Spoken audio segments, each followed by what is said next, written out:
હકીકત એ છે કે રાજકોટ મહાનગરપાલિકામાં જીડીએચબીના સફાઈ કોન્ટ્રાક્ટર છે. આના 294 થી 300 સફાઈ કામદારોને ફાળવેલા છે અલગ અલગ વોર્ડમાં. આ સફાઈ કામદારો છે એને જનરલી પીએફના પૈસા એને નાખવાના હોય છે, ઈએસના પૈસા નાખવાના છે, બોનસ નાખવાના હોય છે, લઘુત્તમ વેતન મુજબ પગાર આપવાના હોય છે. પણ જીડીએચબીના કોન્ટ્રાક્ટર છે એ આ બધા નીતિ નિયમને નેવે મૂકી અને રોકડમાં પગાર કરે છે, કવરમાં પગાર આપે છે. એ બાબતની અમને ફરિયાદ આવેલી એટલે અમે વોર્ડમાં તપાસ કરવા ગયા. એટલે વોર્ડમાં તપાસ કરવા ગયા ત્યારે અમને એવું હતું કે 3 વર્ષ પહેલા જે કૌભાંડો બહાર પડ્યા, 3 વર્ષ પહેલા જે અમે લોકોએ જે ભ્રષ્ટાચાર બહાર પડ્યા એના ઉપરથી હવે લોકો કદાચ આ લોકો વ્યવસ્થિત કરી નાખ્યું છે. 3 વર્ષ પહેલા જે ફરિયાદ કરી એ જ વસ્તુ 3 વર્ષ પછી પણ હાલતી હતી. રોકડમાં પગાર કરવો, પીએફ ના આપવા, ઈએસએ ના આપવા, બોનસ ના આપવા અને મોટી જેમાં ગેરરીતિ ચાલે છે અત્યારે અમુક વોર્ડોમાં ડમી સફાઈ કામદારો રાખવા. અમારી જ્ઞાતિ સિવાય બીજા લોકોને 1000 રૂપિયામાં ડમી સફાઈ કામદારો રાખવાના અને એ ડમી સફાઈ કામદારોમાં 1000 રૂપિયાના 1000 રૂપિયા આપવાના હોય છે અને 2 ટાઈમે ખાલી હાજી પૂરવાની હોય છે. દાખલા તરીકે કોઈ વોર્ડમાં 100 માણસોનો કોન્ટ્રાક્ટ થયો હોય તો કામ ખાલી 60 કે 70 લોકો જ કરતા હોય, બાકી જે કામદારો છે એને ડમીમાં રાખતા હોય છે. જીડીએસનો કોન્ટ્રાક્ટ તો ઘણા સમય થયા છે. એક બીજી વાત મને એ પણ કહી દઉં, જનરલી દર વખતે જીડીએસનો કોન્ટ્રાક્ટ કેમ મળી જાય છે? અમે આ રજૂઆત છે 3 વર્ષ પહેલા કરી હતી, તેનો કોન્ટ્રાક્ટ બધો રિન્યુ કેમ થયો? જીડીએસનો કોન્ટ્રાક્ટ તો મારા ખ્યાલથી લગભગ 2017-18 થી ચાલે છે. પણ અમે જ્યારે સફાઈ કામદારની ભરતીના અંતર્ગત આખી જે લડાઈ પડી ત્યારે 3 વર્ષ પહેલા અમે રજૂઆત કરી હતી. આ બાબતે લેખિતમાં આપ્યું હતું અમે કે ભાઈ જીડીએસમાં છે એ રોકડમાં પગાર કરે છે, પીએફ નથી આપતો, બોનસ નથી આપતો, ઈએસએ નથી આપતો. એનો મતલબ એવું થયું કે આ રજૂઆત કરવા છતાં એક યુનિયન છે એ રજૂઆત કરે છતાં આ બધા કૌભાંડો ચાલુ રાખ્યા છે.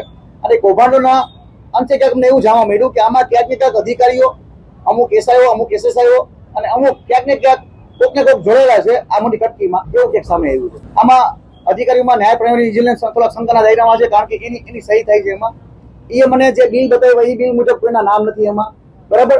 સફાઈ કામદારનો જો ખાતામાં પગાર નાખતા હોય તો એ સફાઈ કામદાર જે કામ કરે છે એને રોકડમાં પગાર કેમ ચૂકવે છે? એક વાત પણ શંકામાં જાય છે. જો રોકડમાં પગાર ચૂકવતો હોય તો ઓન પેપર લોકો બિલ કેમ રજૂ કરે છે?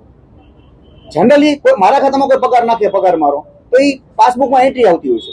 તો પાસબુકમાં એન્ટ્રી આવતી હોય તો પૂરો પગાર નાખવો પડે. જો પૂરો પગાર ન નાખે તો મતલબ એવો થઈ ગયો કે એ લોકો છે કાંઈક ગેરરીતિ કરે છે, તો તેને રોકડમાં પગાર કરતા હોય.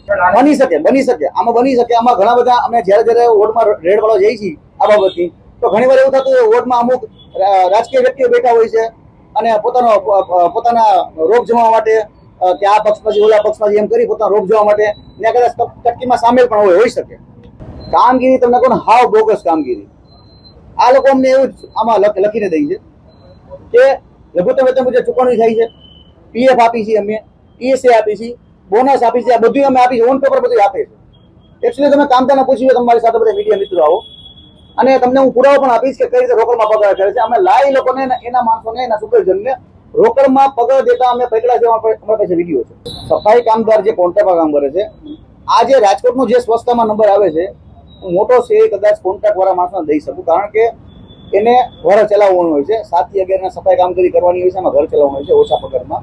બીજું, કદાચ કોઈ સફાઈ કામદારો કરતા હોય તો મેં સ્પષ્ટ સૂચના આપી દીધી છે કે તમારો પગાર જેમાં વધારી છે, તમને લઘુત્તમ વેતન જે આપે છે 4 કલાકનું આપે છે.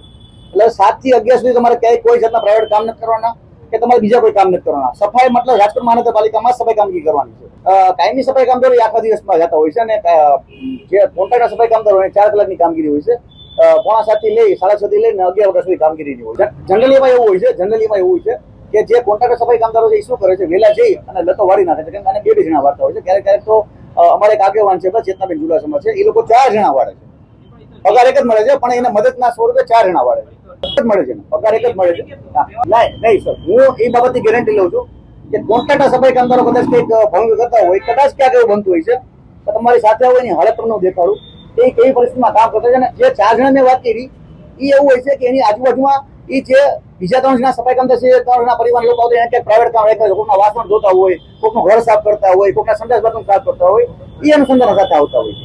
સિવિલ હોસ્પિટલમાં હોય કે જ્યાં કોન્ટ્રાક્ટ પદ્ધતિ દ્વારા જે લોકોનું કર્મચારીઓનું રાખવામાં આવેલું કાયમ શોષણ થાય છે, એ શોષણ થવા પાછળનું કારણ ભાજપ મોટો ભ્રષ્ટાચાર કરે છે. જ્યારે કોન્ટ્રાક્ટ આપે ત્યારે જ કન્ડિશન નક્કી કરવામાં આવે છે. એ કન્ડિશન પ્રમાણે નહીં ચાલી અને પોતાની રીતે ચાલે છે, એટલા માટે આ કૌભાંડો થાય છે. એની મીઠી નજર નીચે થાય છે અને એના કાર્યકરો અને એના આગેવાનો દ્વારા જ થાય છે. કારણ જે કોન્ટ્રાક્ટ આપ્યા છે એ ક્યાંક ને ક્યાંક ભાજપ સાથે કનેક્ટેડ છે અને કનેક્ટેડના હિસાબે આ વસ્તુ થઈ રહી છે. અમારી એવી માંગ છે કે ગુજરાતમાં આ કોન્ટ્રાક્ટ પદ્ધતિ નાબૂદ કરી અને બધાને નોકરી આપવી જોઈએ એવી અમારી માંગણી છે. ડેફિનેટલી લેવો જ જોઈએ, કેમ ન લેવાય ભાઈ?